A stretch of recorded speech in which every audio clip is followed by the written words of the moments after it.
নৈহাটির বড় মায়ের মন্দিরে আজ সকালে এমন একটি ঘটনা ঘটে যা শুনে নৈহাটির সমস্ত মানুষ এখনো অবাক। ভোরে এক ভক্ত নাম সুশান্ত বহুদিনের মনস্কামনা পূরণের আশায় মন্দিরে এসেছিলেন। তার ছোট মেয়ে অসুস্থ ছিল বহুদিন ধরে, অনেকদিন চিকিৎসা করিয়েও কোনো উপকার হচ্ছিল না। মন্দিরে ঢোকার আগেই তিনি মন থেকে প্রার্থনা করলেন, মা, যদি সত্যিই তুমি আমার প্রার্থনা শোনো তবে আমার মেয়েকে জীবিত করে দাও। দ্বীপ জেলে বড় মার প্রতিমার সামনে প্রণাম করার সঙ্গে সঙ্গেই মন্দির জুড়ে এক মৃদু ঝোড়ো হাওয়া বয়ে যায়। আচমকাই ঘন্টা বেজে ওঠে, অথচ কেউ ছোঁয়নি।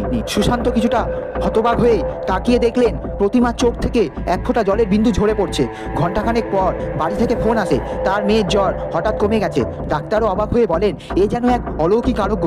লোকেরা বলে বড় মা যখন কারো মনোবাসনা পূরণ করেন তখন তার মূর্তি থেকে বর্ষিত হয় অশ্রু।